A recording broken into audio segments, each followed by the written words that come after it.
mabuting puso po na tutulong sa amin. Manawagan ka te para ano? Nananawagan po ako na kung pwede po, kahit mapatayo lang po uli yung bahay namin para may matira lang po uli kami.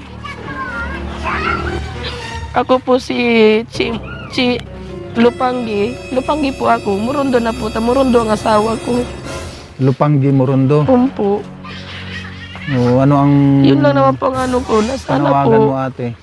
Baka sakali mayroong may tulong ang grupo ng may Team maitulong Kalinga. man po sa amin. Gusto ko po maitayo agad yung bahay namin kasi nahihirapan po akong nakikitira lang po kami. Buti po sana kung hindi naman kailangan ng kapitbahay namin yung bahay niya. Kaya po gusto ko po kahit maliit lang po na bahay muna. Itong Okay lang po sa ate, amin. yung ano, yung lote na pinagtirikan ng bahay ninyo. Idinunit na po ito Sa sa, inyo po amin. ba ito? Opo. Idinunit na idinunit sa amin na sa ng inyo dating to? mayor dito, kuya. Ah, Idinunit na sa amin. okay. Kaya ko sa ano po, Mm-mm. parang sa amin na po itong lote. Oo. Jose Angrino, pa-subscribe po. Yan, maraming salamat. Ayun, nagpalang araw mga Kalingap. Ito po, kasama natin si Kalingap Jose. Dito po sa Pilar Landing Pad. Suportahan po natin ang kanyang YouTube channel. Katu-katuwang po ni Kuya Bal Santos Matubang sa kanyang Kalinga Proud. Maraming salamat po sa inyo. God bless po. Yan, thank you Kuya July. Maraming salamat po. Ayan, ano man. Galing, ang ganda.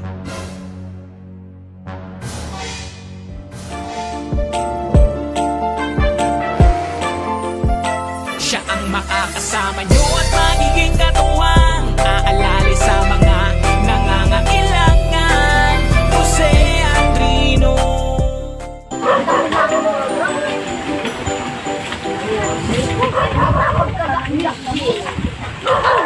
Pamagitan lang ng mga damit, bigas, or ano pa man ang ating pwedeng maitulong. Ito mga kaibigan, mga kalingap, malaman lang natin ngayon ang kanilang kwento kung paano nagumpisa yung pagkasunog ng kanilang bahay. Tara, alamin natin mga kaibigan, mga kalingap. Kung ito mga kalingap, dito natin malalaman ang kwento kung paano nangyari na pagkasunog ng kanilang bahay. At hindi din natin nakalain na pangyayaring ito ay sa kanilang buhay.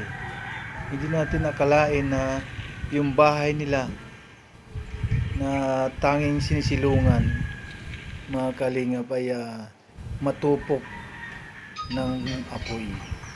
Kung kaya't po mga kaibigan, mga kalingap, kayo na po ang puntahan natin mga kalingap. Ito yung ano nila, yung bahay ng ano, yung nasunugan.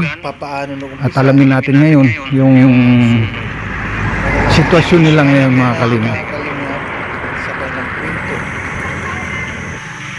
Ito pala yung bahay nila, mga kalingap, na nasunog. Ating puntahan. Tawa ko sana kako na tayo nito kukuha. Yung panghanap buhay niya, kuya, wala. Natunaw yung ginagamit niya pag nakibunutang ng niyog, wala na. Yung mga itak, wala na.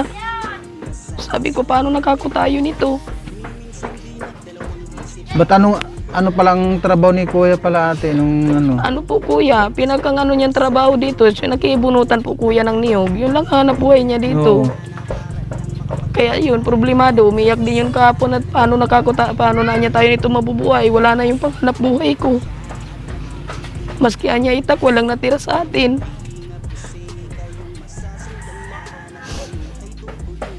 Kaya problemado din yung isang tao kung paano. Kaya sabi ko, nagtaka naman ako, bakit ang nangyari ang lakas pata ng ulan ng time na iyon. Wala naman kuyang ulan nung time na yun, nag-ambon-ambon lang po siya eh. Oo. Pero malakas po talagang ano ng apoy dahil nagsimula po talaga sa kusina ni mama. Dito po talaga nagsimula sa kusina niya. Paano bang pagsimula nyo? May pumutok ba? May sumabog ba? Wala naman kuya kasi nagsimula po talaga dyan sa pinaglulutuan niya. Eh mahilig po kasi yan, maglagay ng kahoy sa ibabaw po baga ng pinaglulutuan. Sabi niya, pinapatuyo niya. Pinapatuyo. Opo. Ay siguro po, nadikitan na nung apoy. Yun po ang pinagmulan ng sunog. Nagising man po ako. Hanggang sa lumaki na siya. Opo, nagising man po ako. Wala na kami kuya na isalbang namin. Hindi man lang kaagad na agad yung Opo, kasi po ng mga tulog mga na kami. tubig. Opo. Walang Gusto man po sabon namin ng anuhin ng tubig. sabugan ng tubig. Hindi man po kami makapasok sa loob ng kwarto niya dahil po nakapadlock nga po yung pinto niya. Opo. Paano buksan? Buti na Ay, sinira nyo na lang. Hindi po, siya ang nagbukas ng kwarto niya. Matagal na po yan namin kuya sinasabihan na hindi Oo. po magpapadlock ng pintuan sa bahay. Kasi Kaya nga. in case emergency baga kuya, katulad noon. Madali pa sana namin mapula yung apoy. Eh katulad dito, papunta na dito yung apoy, hindi na namin kayang apulahin. Grabe. Kaya yan, ang natira ng bahay namin, yan, buntano ay haligi. Natupok. Lahat talaga mga kalinga po. Kawawa naman yung pamilya na ito.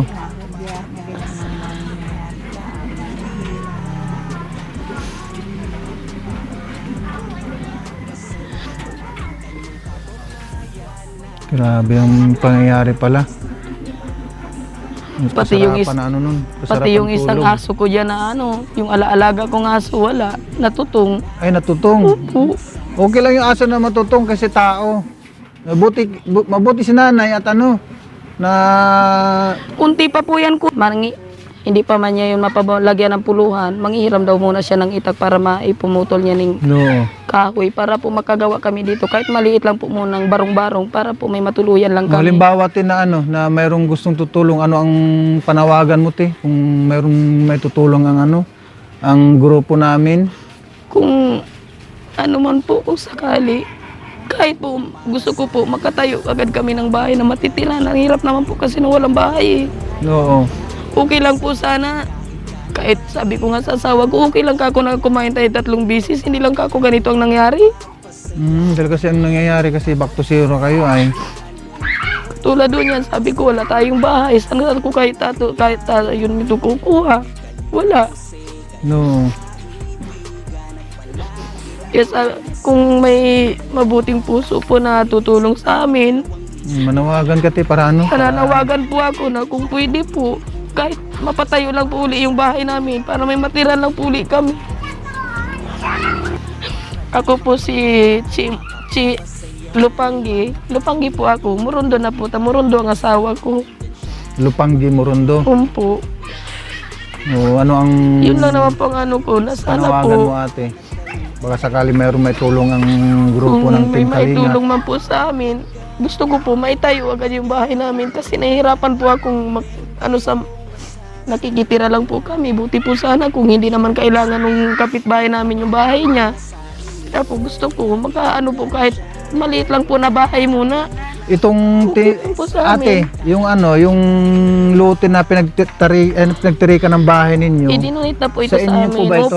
Opo. Idinunit na idinunit sa amin na sa ng inyo dating to? mayor dito, kuya. Ah, Idinunit na sa amin. okay. Kaya ko sa po, Mm-mm. para sa amin na po itong luti. Oo. Binigay na po kung sa halimbawa amin. mayroong kung manawagan ka kay Kuya Bal Santos Matubang, halimbawa mapatayuan kayo ng dito ng bahay, okay lang naman na mapatayuan kayo. Opo. Kahit na light materials, pwede naman ate, Opo, basta ang importante opo. meron kayong matitiraan lang Opo. Okay na po kahit ganun lang po uli sa bahay namin na nasunog. Importante po may matiran kaming mag-asawa. Yung Ito mga baka anak ko. sakali mapanood dito ni Kuya Bal, manawagan ka kay Kuya Bal, baka sakali ito man mapanood niya, mapakinggan niya yung inyong panawagan sa kanya. Kuya Bal, sana po kung mapanood man po ang video namin, sana po matulungan nyo naman kami manuan kahit bahay lang, ditong barong-barong namin, kahit mapatayo na lang po uli para may matiran lang kami. Nahihirapan na po kasi ako kasi wala talaga kaming matiran. Pati mga damit ate. Wala po talaga Wala kuya matirang kami damit. naisalba. Wala na isalba talaga, pati damit. Kahit po yung cellphone, kung isa-isa yung touchscreen na cellphone, hindi ko na po nakuha. Nasunog din yun? Sunog po lang. Pati cellphone? Opo, wala po natira sa amin. Ginagamit din yun ng anak ko pang homework niya sa school. Ay, yung anak mo nga pala. Saan Nandyan yung po, anak mo nga pala? nandyan po yung babae ko Oh, mabuti at Yung sa away ng Diyos ay walang nangyari Okay sa naman po, kasi po, damay na tao. agad-agad, nakakagising naman yung mga bata nung magsigaw na ako. Sabi ko, ang bahay ka ako ni mama ay nasusunog na. Antimano po, gising yung anak kong babae. Yung isa ko pong anak na lalaki, muntik pong maano sa loob kasi po, pag natulog talaga, ang hirap gisingin. Muntik po siya ngabuti ng apoy sa loob. Yun, nakaramdam siya ng init. Saka nakalabas yung bata. Nandito na nga po yung apoy eh, bago nakalabas yung lalaki kong anak. Muntik na pong matrap sa loob. Hirap din. Tupok lahat ng mga gamit, oh.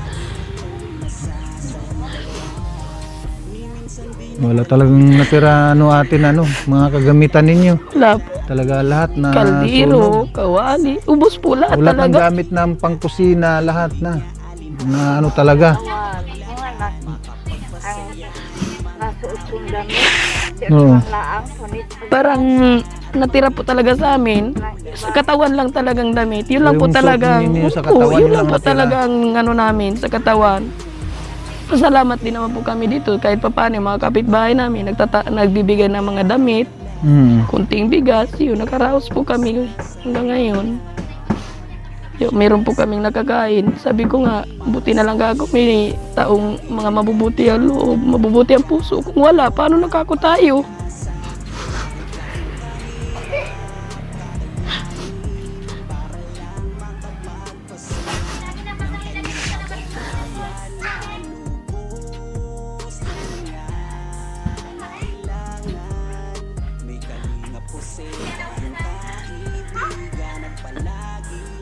Joy, dumidi ka daw. Hanap pag si Joy ni Kuya.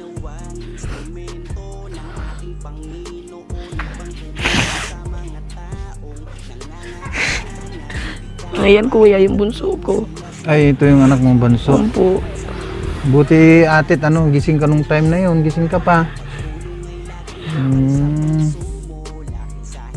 Anong ginawa ninyo nung nasunog? Hindi kayo ng mga tubig na na pwedeng pang saboy? Nagtulong-tulong na magsaboy? Marami naman po sila nagtulong-tulong. Kaso po, kahit anong tulong-tulong at yung apoy nasa kwarto nung ina namin, hindi naman namin kayang pasukin. Kaya wala kaming magawa. At kung hindi po nakakandado yung bahay niya, siguro po may natira pa naman kahit papaano sa bahay namin. Talaga doon ganun talaga ang mismo nangyari. sa Opo, sa doon loob po ng talaga sa talaga kwarto niya nagsimula ni yung nanay, apoy. nagsimula. Kaya dahil sa nakapadlock, Umpo. lumaki. Umpo. Lalo yung Hindi po namin napula agad yung apoy. Oo. Kaya yan, ang inabot ng bahay namin. Tunaw. Talaga natunaw lahat.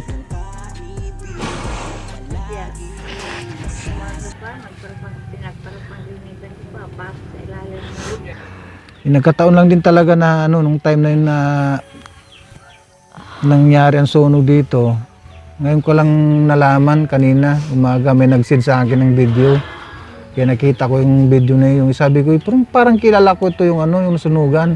Namukhang kaagad si ate. Hindi lang yun, pati nga din yung aso nila na sunog din kasi nga po nakakadina kung kaya hindi po nila nasalba din kaagad.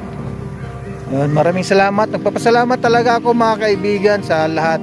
At lalong-lalo na kung ito yung video natin ay mapapanood ni Kuya Bal at sana ay maagaran na mabigyan ng aksyon. Kung sakasakali lang po ng mga kalingap. Ako ay nanawagan talaga. Lalong-lalo na kay Kalingap Rab. Kung sino po ang gustong makapanood nito at kung sino po ang gustong tumulong sa pamilyang nasunugan. Kaya maraming salamat muli sa inyong lahat.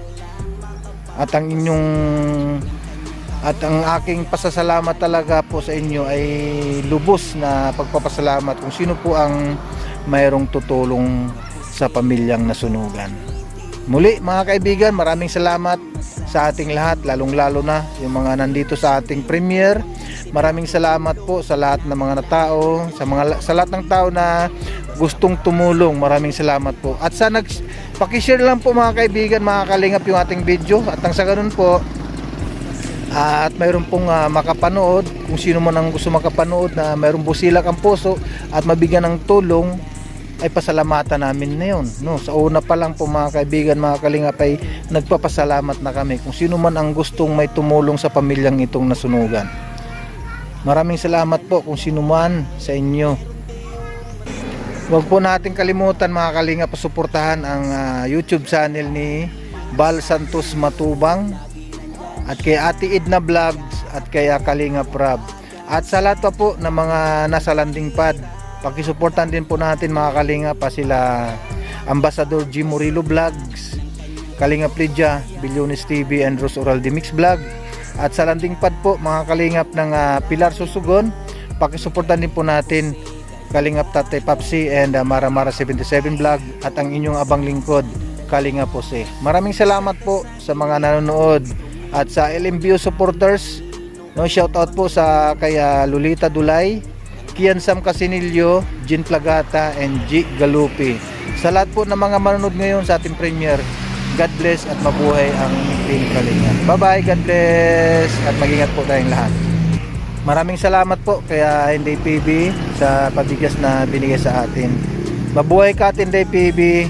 Sana'y dumami pa ang iyong matutulungan ng mga kababayan natin at mga charity vlogger na pinagpaabutan ng tulong na ihanda naman din pinapaabot sa ating mga kababayan na kapuspalad.